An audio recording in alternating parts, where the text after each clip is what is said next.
Good morning, everyone. I welcome you all. I think more than our welcome, I think all the cell phone companies are welcoming you much more. I see all the banners and arches.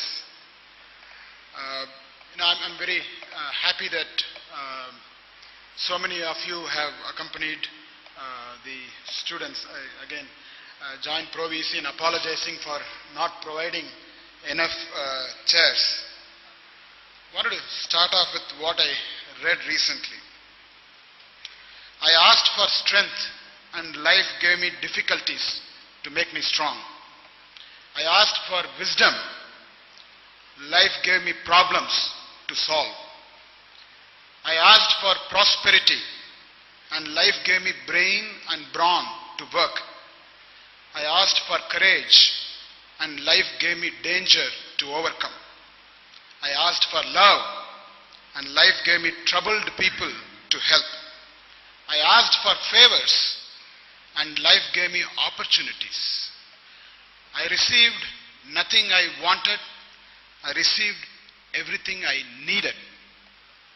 It's a wonderful quote where you're not going to get everything you want in life. Life is going to present you opportunities. It's up to you to convert them. You're going to be presented with challenges. It's up to you to convert those challenges into achievements. So that's the broad outline which I wanted to give, but specifically certain points which I wanted to cover, which might have been covered earlier also. One is for the students. I know earlier with Dr. N.T. Rao, you already raised the hands on who the students are. I also want to know how many of you know a student who is already studying here or studied here. Please raise your hands. Look around, look on the number. Majority of you. It says something about VIT. It's not the advertisements, it's the word of mouth which spreads. Okay, my cousin studies there, my neighbor's third cousin's friend studies there, they all say the college is good, let's go and study there. That's the word of mouth which has spread in the country, throughout the country and internationally about VIT. What is it about VIT? What is the secret of our success? It's not something complex, it's very simple. The secret of our success is hard work and innovation. We have a visionary chancellor who inspires everyone by his hard work. No wonder he got his PhD, honorary PhD from West Virginia University recently. So we have a dedicated set of faculty and staff who also inspire the students. And as Professor Pullabatla was pointing out, the pride of our institution is our students. They create records. They break the old records and create the records. That's the simple secret of our wild success in just 25 years. You are a special batch joining the Silver Jubilee year. You got to start adjusting to a university atmosphere. The students, I'm addressing the students now. You are coming from school and moving on to a college, which is a university. There are a lot of adjustments. One is the academic adjustments you'll be making in your life. The other is the personal life adjustments. For most of you or many of you, it will be the first time you'll be living away from your family. So you will see that the atmosphere is quite different. I want you to slightly prepare yourself. Academically speaking, first of all, usually in schools, it's teacher-centric. The learning is teacher-centric. In universities, the learning is student-centric. What it means is you have to take the step proactively to go and ask the professor doubts. It's not going to be spoon-fed to you. Please don't expect like a school that it will be spoon-fed to you. You have to proactively go and ask the professors, be in the library, be in the lab and gain knowledge. We talked about many opportunities present here. VIT is like a flowing river of opportunities. You are standing in that river of opportunities. It's up to you to take that water in a bucket or in a teaspoon.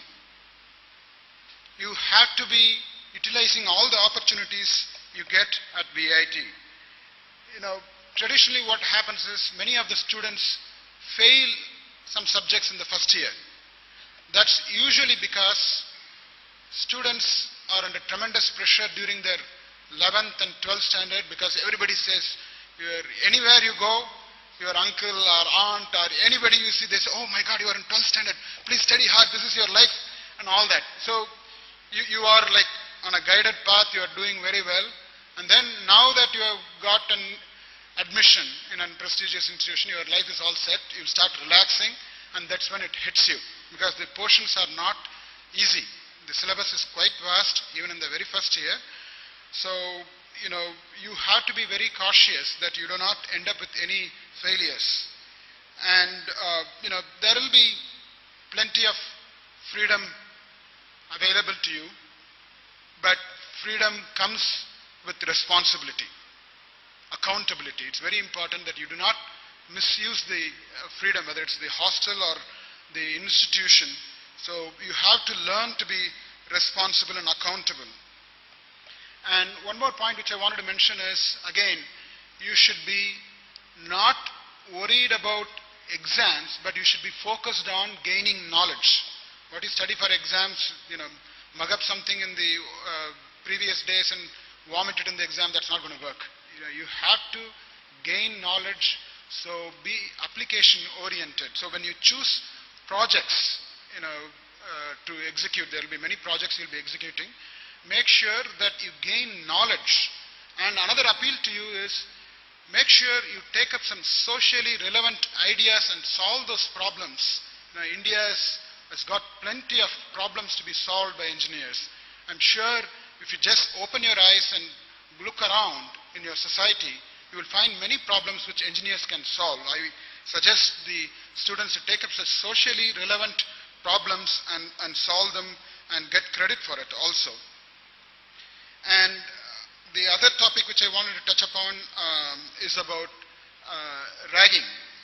We have taken many measures and we have not received any complaint about ragging for the past 2 years. But we require cooperation from the junior students also. We have an anti-ragging team set up, and we are taking various measures. You will see on the notice boards the anti-ragging helpline, the phone line to call if you are facing any issues, etc. There are certain techniques we follow. The first technique is isolation.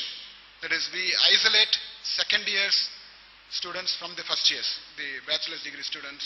Even if you have your relatives or friends studying in second year, just avoid them. It's a very simple thing. We don't want people to be misunderstood as ragging somebody else. So we are going to tell the second years not to talk to the first years. I know it's a bit drastic, but this has worked. We practice isolation for at least one semester or so. We practice isolation. You will be in your hostel, separate messes, even in the classes, etc. The second thing we do is we have a proctor system which Director of Student Welfare already mentioned to you. There will be a faculty member